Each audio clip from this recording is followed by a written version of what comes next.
What's happening, everybody? On today's show, full reaction to the three SEC teams who punched their tickets to the Sweet 16 and reaction to the other four teams that came up short. Johnny Calipari, what happened? Locked on SEC starts right now.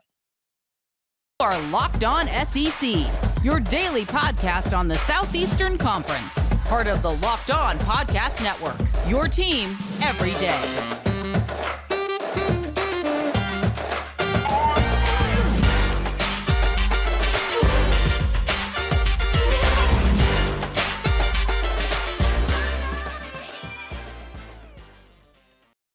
And what's happening, everybody? Welcome into Locked On SEC. I'm Chris Gordy. Thanks for making Locked On SEC your first listen every day. Remember, Locked On SEC is free and available on all platforms, including YouTube and at lockedonsec.com. Well, let's jump into recapping the action from the weekend, and we'll start with the good.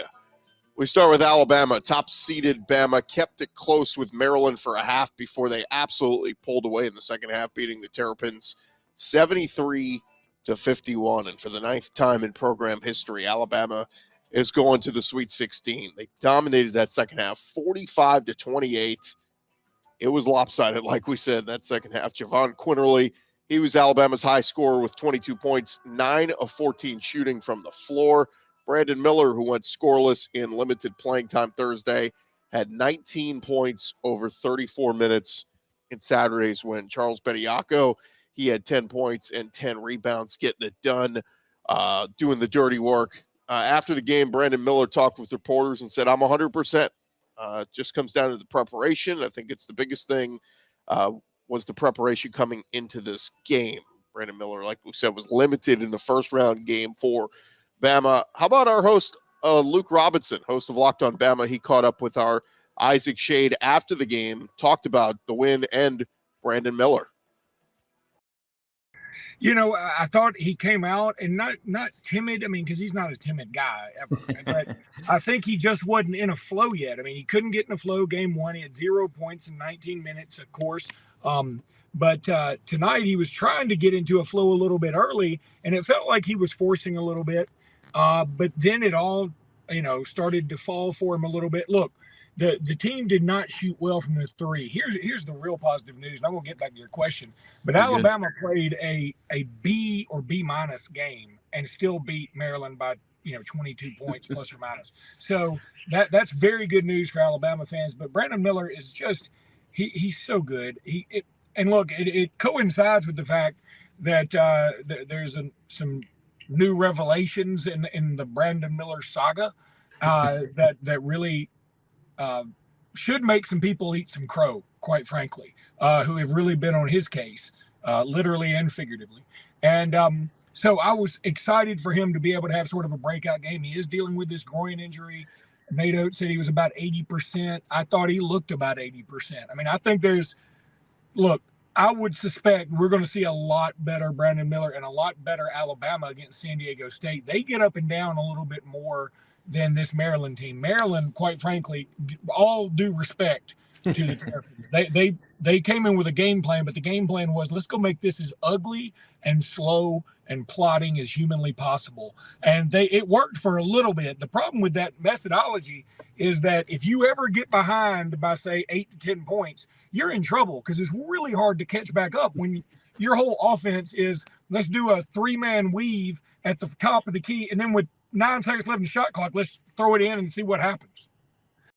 That again, Luke Robinson chiming in on Alabama's win. Alabama will face number 5 seed San Diego State in Louisville coming up this weekend. Another team that is advancing, it is the Tennessee Volunteers. The Vols used a red-hot second half against Duke to oust the Blue Devils 65-52, and they are off to the Sweet 16. The key to the Vols win was Olivier Kamwa, who had 27 points.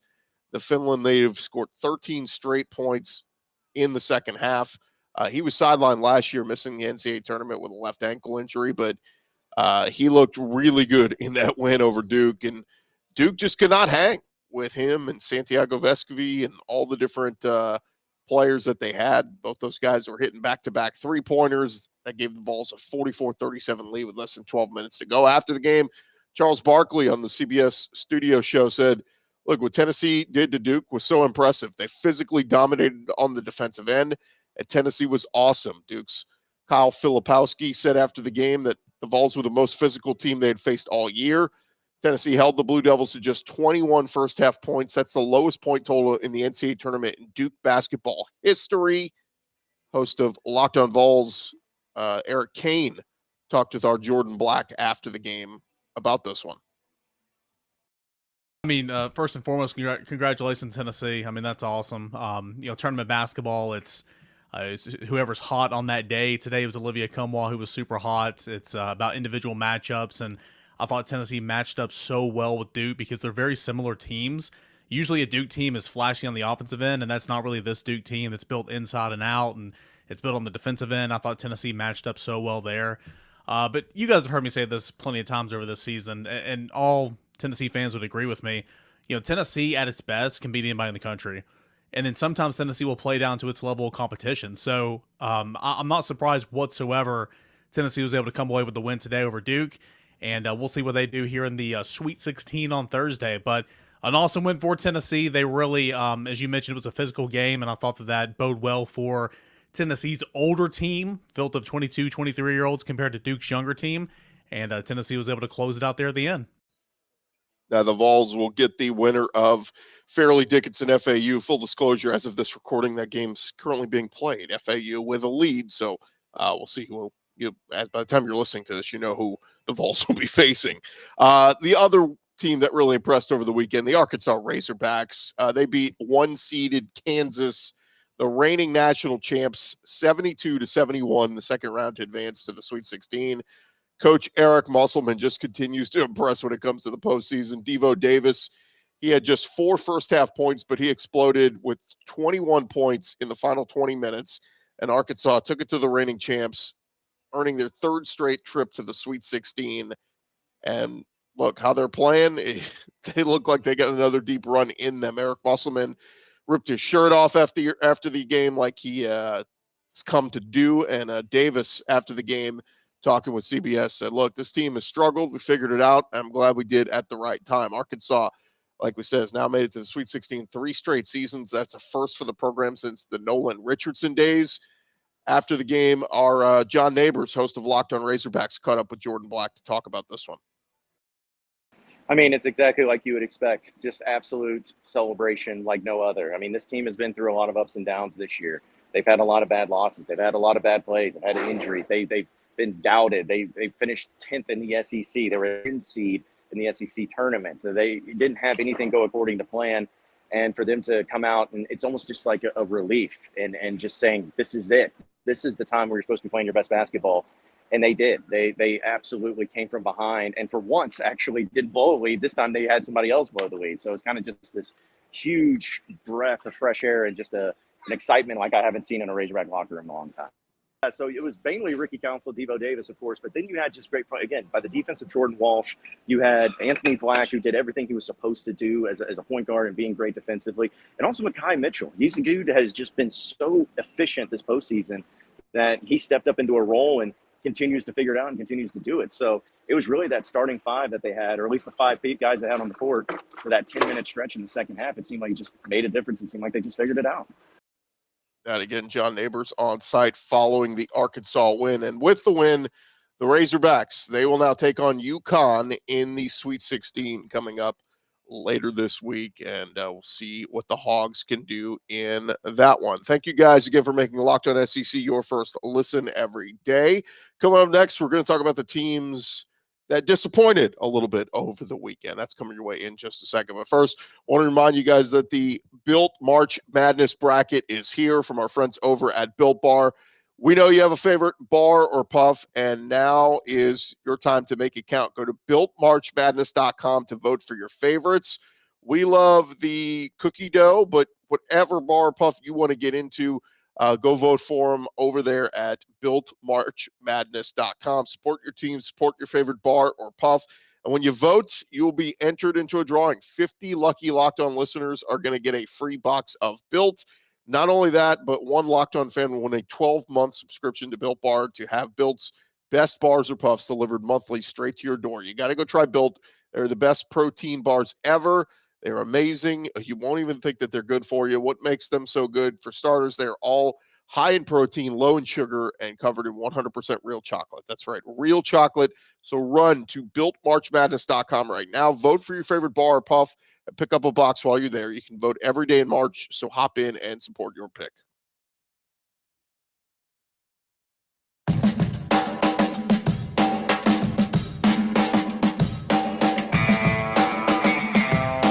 Continue on here, Locked On SEC, and so we ran through the good. Now we got to get to the bad. So let's dive back into it, talking about the NCAA tournament. And we go to Sunday, where Kentucky made it to the round of 32 with a win over Providence in the first round, but their good fortune came to an end in the second round on Sunday, falling to Kansas State 75-69. Oscar Tshiebwe, he was so good for Kentucky. He became the first player since 1973 to record 15 or more rebounds in his first 3 NCAA tournament games. Remember, he had 25 rebounds in Kentucky's win over Providence on Friday. He had 16 boards in last year's first round loss to St. Peter's, and then he had 18 in this one to Kansas State. One consideration for Kentucky that they're going to have to figure out, and John Calipari, is they got a lot of seniors, 6 seniors on this team, Jacob Toppin, Severe Wheeler, Oscar Tshiebwe, Antonio Reeves, Brendan Canada, and CJ Frederick. After the game, Cal said, my guess is they will all leave, but I haven't talked to them. All of them have an extra year of eligibility due to that COVID-19 waiver. Cal's teams, not been great. They have just one NCAA tournament victory in the last 4 years, and that was the win over Providence last Friday. Kentucky fans were not happy with Cal on social media. A lot of folks voicing their opinions. A few of the tweets said, this is the second time Kentucky has lost to Kansas State in the NCAA tournament in recent years. They lost to them in the Sweet 16 back in 2018. Over the past 3 seasons, Kentucky is just 2-5 in the SEC tournament and NCAA tournament. Since that 2015 Final Four run, they had 10 tournament wins over 7 full seasons with 2 Elite Eights, 3 first weekend exits, and 1 missed tournament. Cal is bringing in the number 1 recruiting class next season, but let's face facts. Is he one of the more overrated big-time coaches out there? That one championship that he won at Kentucky with Anthony Davis, over a decade old. And look, he got the lifetime contract from Kentucky, so it's not exactly like you can just fire him. But maybe some tough conversations coming for Kentucky, because the amount of talent he's bringing in, he's not getting them to the expectations that they want. They want deep tournament runs there at Kentucky, as a lot of people know. Big Blue Nation has high expectations, and it's great that you're getting all these guys drafted and high draft picks and cranking out NBA talent left and right, but you got to get it done when it matters most in March, and at least the last handful of years, Calipari's not getting it done. So we will see what the expectations are. Again, high expectations next year, number 1 recruiting class. That's great. But with that, I mean, can we say you got to at least get to the second weekend of the tournament with that talent next year? We shall see. Another bad of the weekend, Auburn. They made it to the second round following that first round win over Iowa. And things are looking pretty well for Auburn as they led the 1-seeded Houston Cougars by 10 at the half. But the second half was a different story on Saturday night as they fell 81-64 to Kelvin Sampson's crew. Auburn scored 41 points in 20 minutes in the first half, making 16 of their first 29 shots against a team that allowed just 56 points a game on the season. With 6 minutes to play in the first half, Auburn trailed, or 6:15 to play, Auburn trailed by 3, catching fire, closed the half on a 17-4 run to go into the locker room. Like we said, up 41-31, but Houston outscored Auburn 50-23 in the final 20 minutes to win going away. Auburn led by 14 points apiece from Jalen Williams and Johnny Broome. Broome took 16 attempts from the foul line, but made just 6 of them. Alan Flanagan had 10 points for the Tigers. They shot just 38% from the field and an abysmal just 53% from the foul line, 19 for 36 free throws. And look, for a program that Bruce Pearl has elevated expectations, I expected more out of him these past two seasons. We go back to 2019 where he took them all the way to the Final Four, had the heartbreaking loss to Virginia, but second round exits these past 2 years, lose to Miami last year and then to Houston this year. Keep in mind, they've had some elite level talent like Johnny Broom, Johan Traore, big 5-star came in this past year. Of course, a year ago they had Jabari Smith and Walker Kessler. Bruce Pearl said after the game his Tigers were not prepared for Houston's aggressiveness in the back half of the game. He said, I kind of wish it was a 20-minute game instead of a 40-minute game. We got some great looks in the first half, ran whatever we wanted, played great basketball. In the second half, I don't think our guys were prepared for how aggressive they would be. So Auburn's season comes to an end. And time for Bruce Pearl to hit the recruiting trail once again, bring in another highly touted recruit class next year and see if they can get past that second round next year. Another coming out of the weekend with their season ending, it's Missouri. They lost to the 15-seed Princeton. Princeton, who upset 2-seed Arizona last Thursday. In Sacramento on Saturday, they upset 7-seeded Missouri 78-63 to end Mizzou's season. At 15-point win, marked the largest by a 15 seed in the history of the NCAA tournament. Missouri ended the game shooting 41% from the field, but just 6 for 22 from three-point range. Noah Carter had 14 points, while Kobe Brown scored 12 points with 7 boards. Look, give credit to Missouri.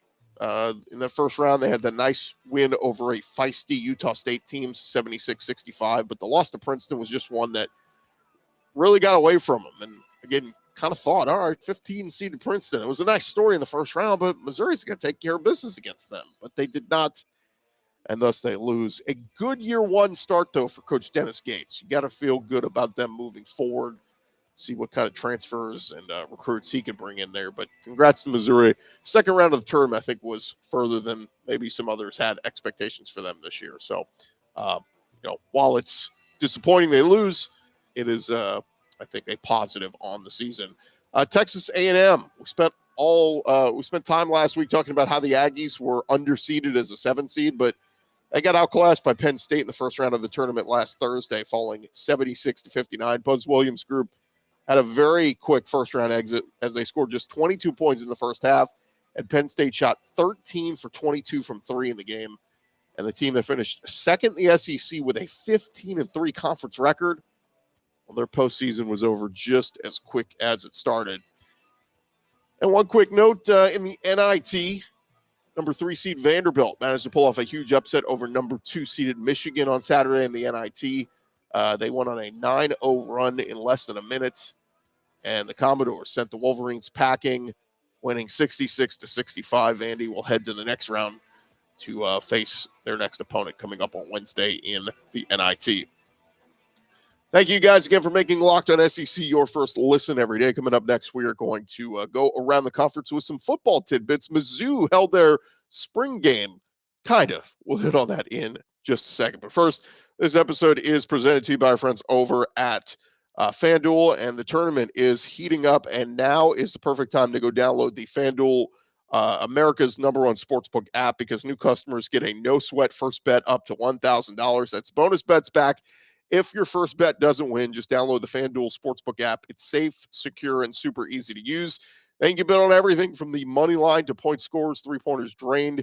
Plus, FanDuel even lets you combine your bets for a chance at a bigger payout with the same game parlay. So don't miss your chance to get your no-sweat first bet up to $1,000 in bonus bets when you go to FanDuel.com/lockedon. That's FanDuel.com/lockedon to learn more. Make every moment more with FanDuel, an official sports betting partner of the NBA.